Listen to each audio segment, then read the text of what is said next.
안녕하세요. 몇 년 전에 있었던 일을 사연으로 보내보려고 이렇게 사연을 씁니다. 저랑 친구인 녀석이 한 명 있는데요. 그 친구와 그 친구의 아내와 있었던 일입니다.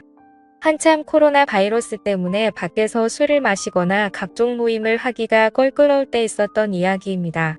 아무래도 영업시간 제한이 있어서 밖에서 술을 마시기가 어려웠잖아요.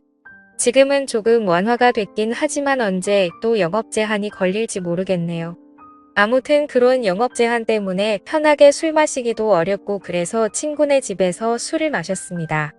그 친구는 저와 군대 동기에다가 5년 전 전역한 이후에도 꾸준히 연락하고 지낸 매우 가까운 사이입니다. 저와 친구는 군대 전역 후에 빨리 취업을 하게 됐고 각자 여자친구가 있어서 빨리 결혼까지 하게 됐네요. 그래서 어린 나이에 집안의 도움을 많이 받아서 빨리 결혼을 할 수 있게 됐고 지금은 나름대로 행복한 가정을 꾸리고 살고 있습니다. 저와 친구가 친한 사이였기 때문에 친구의 아내도 제 아내와 무척 가까웠습니다. 우리는 서로의 집으로 가며 부부 동반 모임을 즐겼지요. 함께 여행도 많이 가고 캠핑도 몇 번 갔습니다. 그렇게 가깝게 지내다 보니 뭘 하더라도 같이 하게 되는 경향이 좀 생기더라고요. 그러던 어느 날 제가 친구 아내에게 느껴서는 안 될 감정을 느끼게 된 계기가 있습니다. 스스로 생각해도 참 한심하고 위험하다는 생각이 드는데 그때는 참으로 모든 게 혼란스러웠습니다. 문제의 발단은 한 달 전 저녁이었습니다. 우리 부부와 친구네 부부가 백화점에서 쇼핑하다가 우연히 서로를 만났고 함께 쇼핑을 하다가 저녁까지 먹게 된 겁니다. 백화점은 해운대 센텀시티에 있는 신세계 백화점이었는데 거기에 음식점이 많이 있거든요. 워낙에 백화점이 크다 보니 쇼핑하는 데에만 엄청난 시간이 걸렸고 발도 아프고 해서 따로 어디 가지 않고 백화점 안에 있는 식당가에서 함께 저녁을 먹으며 여러 대화를 이어갔습니다. 식사를 거의 다 할 때쯤 친구의 아내가 잠시 화장실에 다녀오겠다며 급히 일어서더군요. 그렇게 5분쯤 지났을 때 마침 저도 화장실이 급해 겸사겸사 일어났지요. 밥 다 먹고 운전도 해야 하는데 본격적으로 운전하기 전에 깔끔하게 화장실 다녀오는 게 좋잖아요. 그런데 화장실을 가던 중 통로 앞에 넘어져 있는 친구의 아내를 본 겁니다. 저는 화들짝 놀라서 친구의 아내에게 달려가 왜 그러냐고 물어봤는데 여기 청소를 해서 그런지 바닥이 너무 미끄러워서 넘어졌다고 하더라고요. 근데 다리가 아픈지 끙끙거리면서 제대로 일어서지를 못했습니다. 그래서 발목이 너무 아프다며 일단은 근처의 의자로 친구의 아내를 옮겼습니다. 저는 친구에게 전화해 지금 재수씨가 발목을 삐어서 편한 신발을 신어야 할 것 같다며 차에 가서 편한 슬리퍼 같은 신발 있으면 가져와 달라고 말했고 친구가 올 때까지 일단 응급처치를 해야겠다고 생각했습니다. 발목 쪽을 만져보니 통증을 너무 강하게 느끼길래 일단 신발을 벗자고 말했습니다. 그렇게 친구의 아내 신발을 벗기는데 저도 모르게 시선이 친구 아내의 발과 다리로 향하더군요.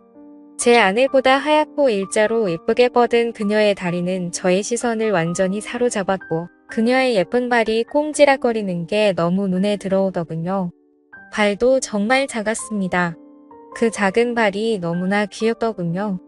저는 친구 아내의 다리를 보면서도 안 된다고 생각했으나 자꾸만 몹쓸 눈길에 평정심을 잃었습니다. 아프냐고 물어보는 걸 핑계로 저는 그녀의 발과 다리를 주물럭거렸습니다. 그렇게 발목과는 상관없는 곳을 계속 손으로 주무르다 보니 친구의 아내가 이제 좀 그만 만지면 안 됐냐고 하는 겁니다. 그래서 저는 당황하며 그런 게 아니라 혹시나 다른 데가 또 아프지 않을까 해서 그렇다며 말도 안 되는 변명을 늘어놨습니다. 그러자 친구의 아내는 피식 웃으며 예뻐서 그렇게 만지는 거 아니냐며 웃음을 보이더군요. 그 후로 저는 친구의 아내와 어깨동무를 하고 쩔뚝거리며 함께 식당가로 걸음을 옮겼습니다. 가는 도중 분위기가 냉랭한 것이 뭔가 서먹했는데 어느 순간 그녀가 제게 이렇게 발이랑 다리를 주물럭거릴 정도로 예뻤냐고 다음에 술 한 번 사줘야겠다면서 기분이 좋다는 걸 표현하더군요. 그러면서 저에게 자신의 휴대폰 번호를 가르쳐준 친구의 아내 얼떨결에 저는 친구 아내의 핸드폰 번호를 땄습니다. 친구는 어떻게 된 일인지 저희에게 물었습니다. 화장실 앞에 청소를 해놔서 그런지 물이 흥건했는데 구두를 신고 있어서 미끄러진 것 같다고 말했습니다. 그렇게 재수 씨는 슬리퍼를 신었고 친구는 제게 고맙다는데 순간 그 친구에게 미안하더군요. 저는 친구 사이에 고마운 게 뭐가 있냐며 괜찮다고 했더니 이번 저녁은 자기가 무조건 사겠다고 합니다. 화장실에 다녀온 저는 다시금 후식을 먹기 위해서 숟가락을 들었고 제 아내와 친구 아내와 함께 즐거운 대화를 이어갔습니다. 그날은 술도 빠지지 않았지요. 그렇게 즐겁게 마무리를 하고 집으로 돌아왔습니다. 그 뒤로 3일 정도가 지났을 때 이상하게 자꾸 그녀가 생각나서 결국에는 연락을 해봤습니다. 발은 괜찮냐고 병원 안 가봐도 되겠냐면서 그런 시시콜콜한 문자를 주고받았어요. 각자 배우자도 있는 사람들이 이게 뭐 하는 짓인가 싶겠지만 무언가 서로를 끌려하고 있다는 게 느껴지는 그런 기류가 있었습니다. 그렇게 우리는 일주일 넘게 배우자 모르게 서로의 연락을 은밀히 주고받았습니다. 어쨌건 그렇게 연락을 좀 하는데 친구 아내가 저에게 매우 적극적이라 혼란스러웠습니다. 문자를 몇 번 주고받지도 않았는데 그 뒤로는 요즘에 뭐 하는지 별일 없는지 시간 있으면 술 한잔 하자는 식으로 여러 번 말을 하는 거예요. 그렇게 친구의 아내를 따로 만났습니다. 이렇게 친구의 아내와 밖에서 따로 만나는 건 확실히 바람피는 기분이 들어서 최대한 그런 느낌을 주지 않으려고 노력했습니다. 아내 얘기를 많이 됐고 앞으로 아이 계획도 얘기하면서 최대한 상대방과 거리를 두려고 의도적으로 노력했죠. 그리고 서로의 대화가 한참이던 때 느닷없이 그녀의 발이 저를 건들고 있더라고요. 너무 어이가 없고 이 사실이 믿기지 않더군요. 그녀를 마주보고 대화하던 제 얼굴은 크게 일그러졌고 친구 아내는 저를 보며 도발하는 눈빛을 날렸습니다. 초저녁에 만나서 그렇게 간단하게 자리를 가지려고 했는데 계속 이렇게 하다가는 뭔가 사고를 칠 것만 같아서 저는 급하게 집으로 가야 한다며 집으로 돌아갔습니다. 솔직히 너무 무섭더군요. 그녀는 정말 친구에게는 과분하다는 생각이 들 정도로 아름다운 미녀인데 왜 갑자기 저한테 그렇게 대놓고 도발을 하는지 믿을 수도 없었고 그럼 그녀의 태도를 어떻게 받아들여야 할지 혼란스럽기만 했습니다. 그렇게 안절부절 못하면서 휴대폰만 보고 있었는데 어느새 시간은 12시쯤이 되었고 마음이 심란해서 잠이 오질 않더군요. 그런데 느닷없이 어디선가 전화가 걸려오는 겁니다. 친구 아내였습니다. 저는 전화를 받지 않으려고 했으나 자꾸만 걸려오는 전화에 난감했습니다. 제 아내는 이 아심한 밤에 누구냐며 짜증을 냈고 저는 회사 상사 전화라며 거실로 나와 걸려오는 전화를 속삭이며 받았습니다. 이렇게 늦은 시간에 왜 자꾸 전화하냐고 말했습니다. 그러자 한동안 말이 없던 그녀는 남편이 오늘 급하게 출장 때문에 지방으로 내려간다며 우리 집으로 오라고 하더라고요. 저는 가지 않겠다고 대답하고 전화를 끊었지만 마음이 너무 혼란스러웠습니다. 사실은 미치도록 가고 싶었습니다. 도저히 그녀의 유혹을 떨쳐내기가 쉽지 않더라고요. 앉아서 10분 동안 안절부절하며 생각만 한 것 같습니다. 이건 마치 하늘이 준 기회라고 생각했거든요. 아직 혈기왕성한 어린 나이에 한 명이라도 더 경험하는 것이 하늘이 나에게 준 축복이 아닐까 하는 생각이 들었습니다. 결국 도저히 그 유혹을 떨쳐버릴 수 없었습니다. 저는 자고 있던 아내 귀에 대고 회사에 급한 일이 있어 나가봐야 한다고 둘러대며 급히 옷을 입었습니다. 그렇게 집에서 나온 저는 친구네 집으로 향했습니다. 친구의 집 앞 대문에 서서 가만히 있었습니다. 항상 이곳을 올 때면 친구가 저를 반겨줬는데 오늘은 친구가 아니라 친구의 아내가 저를 반겨주겠다는 생각이 들더군요. 한편으로는 마음이 참 씁쓸했습니다.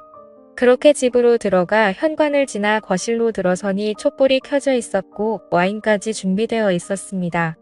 그 광경을 보고 저는 정말 두근거리더라고요. 친구의 아내 뒷모습을 보고 그 생각이 들더라고요. 이렇게까지 마음먹고 바람을 피려고 하는 저 여자의 정체가 도대체 뭔지 궁금했습니다. 만반의 준비를 하고 친구의 남편을 고시는 여자가 정상이라고 생각이 들지 않았거든요. 저는 일단 경계하는 자세로 그녀와 이야기를 이어나갔습니다. 그녀의 이야기를 들어보니 충격적인 사실을 한 가지 알게 됐습니다. 자기가 지금 이러는 이유는 자신의 남편이 먼저 바람을 폈기 때문이라는데요. 남편은 어느 순간부터 출장을 굉장히 많이 가기 시작했고, 그런 남편이 의심스러워서 남편의 휴대폰을 조금씩 봤다고 하더라고요. 근데 남편의 휴대폰에는 직장 동료와 주고받은 연락이 상당히 많았는데, 그 중에 몇 명의 후배와 나눈 연락은 느낌이 많이 달랐다고 합니다. 심지어 한 명의 후배와 바람을 피운 게 아니고 여러 명의 여자와 동시에 바람을 피우고 있었던 겁니다. 그러니까 그렇게 출장을 핑계대며 항상 외박을 했던 것이었어요.